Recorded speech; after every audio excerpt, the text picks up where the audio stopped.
Hoy vamos a examinar un texto que, la verdad, no se anda con rodeos. Para nada. El material que tenemos sobre la mesa procede de un libro con un título que ya lo dice todo: La farsa del psicoanálisis y las terapias científicas. Sí, como se puede imaginar, no es precisamente una carta de amor a Sigmund Freud.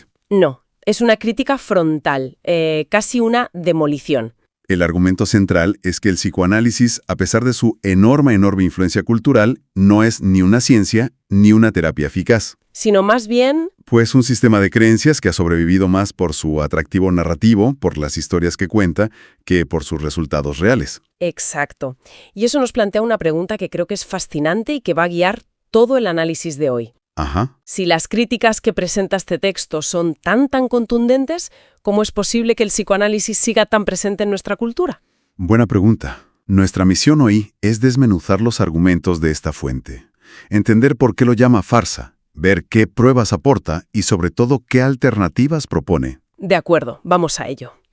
Y para empezar, el autor no se va a un argumento abstracto, ¿eh? ¿No? ¿Qué va? Lanza un dardo directo al corazón, usando la vida del propio Freud como la prueba principal. Se centra en su adicción al tabaco. Sí, y es un punto de partida muy potente. Freud fumaba, según las fuentes, entre 20 y 25 puros al día. Una barbaridad. Una adicción severa, ¿sí? Y lo interesante aquí es la contradicción que se plantea. El pilar del psicoanálisis es que si uno comprende la raíz inconsciente de un síntoma, este debería resolverse, o al menos aliviarse. Y Freud, por supuesto, se autoanalizó. ¿A qué conclusión llegó sobre su propia adicción? Pues concluyó que era una fijación oral. Ajá. Según su teoría, era un sustituto de la gratificación que no recibió en la infancia, probablemente del pecho materno. Tenía la explicación, el porqué profundo de su conducta. Vale, tenía su propio diagnóstico basado en su propia teoría. La pregunta del millón es, ¿le sirvió de algo? Absolutamente de nada. Y aquí es donde el texto ataca con más fuerza. Claro. A pesar de esa supuesta comprensión de su inconsciente, Freud nunca, jamás pudo dejar de fumar. Y la adicción acabó costándole la vida. Le provocó un cáncer de paladar terrible, por el que tuvo que soportar más de 30 cirugías. Y finalmente fue la causa de su muerte. Es tremendo. Es como si un arquitecto diseñara un edificio precioso en el que él mismo no puede vivir porque se derrumba. Exacto. Para plantear una pregunta que resuena durante toda la lectura. ¿De qué sirve una terapia que ofrece interpretaciones poéticas del sufrimiento, pero ninguna herramienta real para superarlo? Justo. Es un argumento muy personal, casi un ad hominem, pero es increíblemente eficaz para sembrar la primera gran duda en quien lo lee. De acuerdo, es un golpe muy potente a nivel personal. Pero, ¿y si separamos al hombre de la teoría? ¿Se sostiene por sí misma a nivel científico? Buena pregunta. Porque ahí es donde creo que el texto mete el dedo en la llaga de verdad, mencionando al filósofo de la ciencia Karl Popper. Correcto. Aquí pasamos del drama personal a la crítica epistemológica, al núcleo de lo que diferencia a la ciencia de lo que no lo es. El famoso criterio de falsabilidad. Ese mismo. Popper introdujo este concepto, que es clave. En resumen, para que una teoría sea científica, tiene que ser posible imaginar un experimento o una observación que pueda demostrar que es falsa. Entiendo. La teoría de la gravedad, por ejemplo, es científica porque si yo suelto una manzana y flota hacia el techo, la teoría se demuestra falsa. Se puede poner a prueba. Exacto. Se puede poner a prueba. ¿Y cómo aplica esto el texto al psicoanálisis? Pues intuyo que no muy bien. Pues no. Sostiene que el psicoanálisis es un sistema hermético, inmune a la falsabilidad, y lo ilustra con un ejemplo muy claro de una consulta. A ver. El analista ofrece una interpretación, por ejemplo. Usted siente resentimiento hacia su padre por un conflicto de Edipo no resuelto. Vale. Entonces, si el paciente dice, sí, eso me encaja, tiene todo el sentido, la teoría se confirma. Correcto. Pero si dice, no, eso no tiene nada que ver conmigo, mi padre y yo nos llevamos genial. Ah, ahí está la trampa. Se le acusa de resistencia. Claro. Tu rechazo es la prueba de que el analista ha tocado una fibra sensible y tu inconsciente se está resistiendo. Con lo cual, ¿La teoría también se confirma? también se confirma. Es un círculo perfecto del que no se puede escapar. Un sistema que siempre gana. Siempre. Y según el criterio de Popper que cita el texto, una teoría que lo explica todo, sin que nada pueda contradecirla, en realidad no explica nada. Es un sistema de creencias, no de ciencia. Lo define sin rodeos como una pseudociencia. Bueno, eso es un argumento muy sólido desde la filosofía de la ciencia. Pero vayamos a lo práctico. Ajá. La gente va a terapia para sentirse mejor. Independientemente de si es ciencia o no, la pregunta clave es, ¿funciona? ¿Qué dice la fuente sobre la eficacia del psicoanálisis? Pues aquí el texto es, si cabe, aún más duro. Cita al psicólogo Hans Eysenck, que en los años 50 hizo algo que fue revolucionario. ¿El qué? Revisar los datos disponibles. Se dio cuenta de que un porcentaje significativo de personas con problemas de ansiedad o depresión mejoraban solas con el tiempo, sin ningún tipo de tratamiento. Es lo que se conoce como remisión espontánea. Es decir, que el simple paso del tiempo o los cambios en la vida de una persona pueden curar ciertas cosas. Justo. Y aquí viene lo demoledor. Cuando Eysenck comparó esa tasa de recuperación espontánea con la de los pacientes que pasaban años en el diván, ¿Los números eran? sorprendentemente similares. No me digas. Su conclusión, que fue una bomba en su momento, fue que no había evidencia sólida de que el psicoanálisis fuera más eficaz que no hacer absolutamente nada. Eso es una afirmación brutal.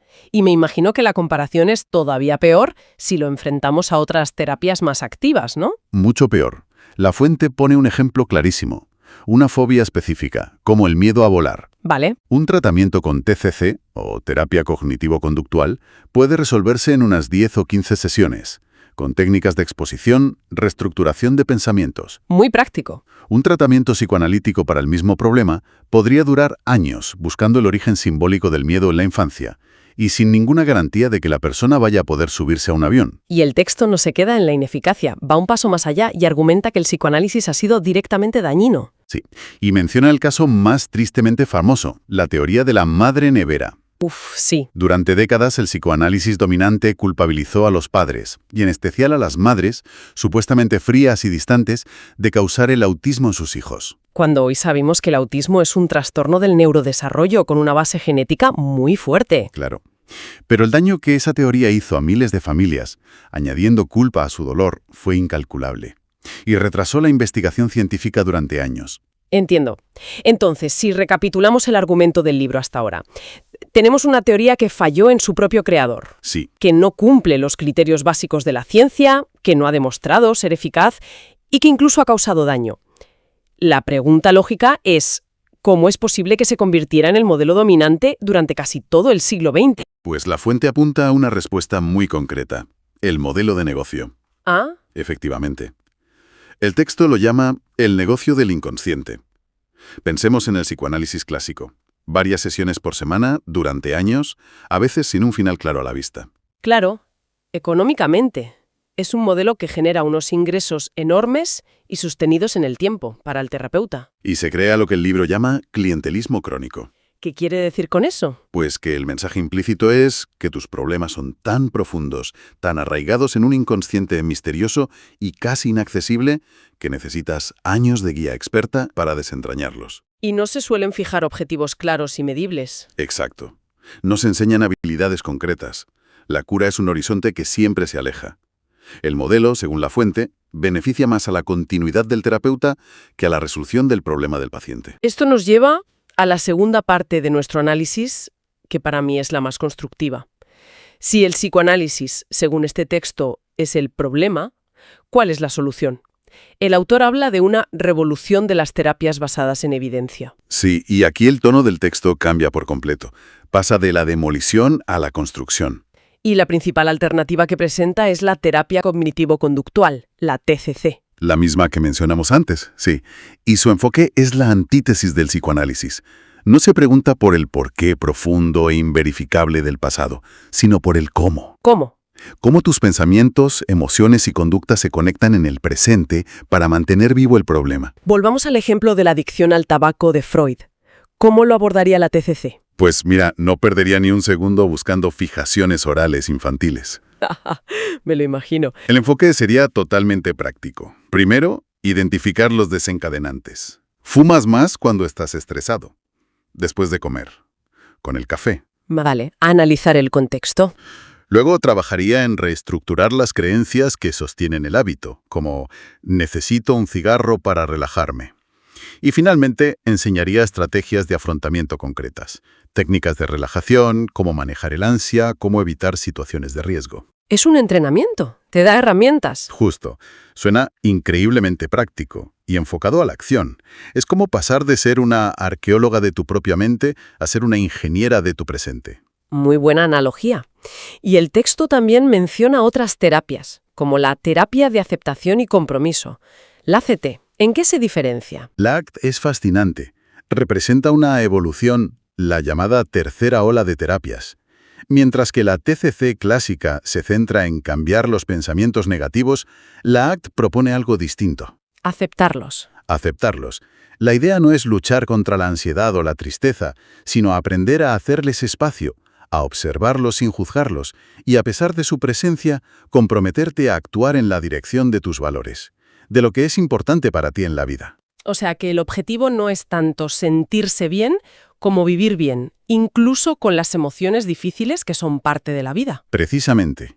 Y luego está la terapia dialéctica conductual, la DBT, que ha demostrado una eficacia tremenda en problemas muy serios como el trastorno límite de la personalidad. O la terapia de exposición prolongada para el estrés postraumático. Exacto, que ayuda a las personas a procesar los recuerdos traumáticos de forma segura. Lo que parece que tienen todas en común, según el texto, es que son transparentes. Totalmente.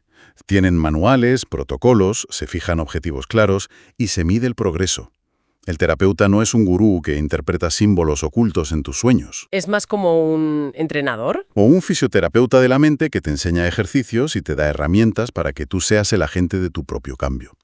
La responsabilidad se comparte y el poder se le devuelve a la persona que va a terapia. Y todo esto parece estar mucho más alineado con lo que la neurociencia moderna nos está enseñando sobre el cerebro. El texto cierra con este punto, ¿verdad? Sí, es el argumento final. Los avances en neuroimagen nos permiten ver el cerebro en acción. Ya. Sabemos que el miedo está relacionado con la amígdala, que el control de impulsos reside en la corteza prefrontal o que los hábitos se forman en los ganglios basales. Son procesos automáticos, inconscientes, si se quiere.